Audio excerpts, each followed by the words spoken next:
statements in C language. Okay, so control statements basically होती क्या है? कंट्रोल स्टेटमेंट्स वो स्टेटमेंट्स होती है जो हमारा प्रोग्राम का एग्जीक्यूशन कंट्रोल करती है।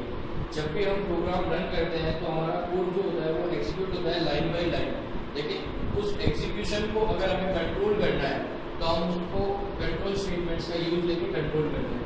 तो control statements basically two types की होती है। पहली होती है कंडीशनल एंड दूसरी होती है इटरेटिव कंट्रोल स्टेटमेंट्स, जिनको हम लूप्स कहते हैं। ओके, एक कंडीशनल स्टेटमेंट्स के अंदर होते हैं if else and switch case, और इटरेशन जो होते हैं वो होते हैं थ्री टाइप्स के, for loop, while loop and do while loop. अब इफ एल्स के अंदर में हमारे पास चार तरह की कंडीशंस होती है, if, single if else, ladder if else and nested if else.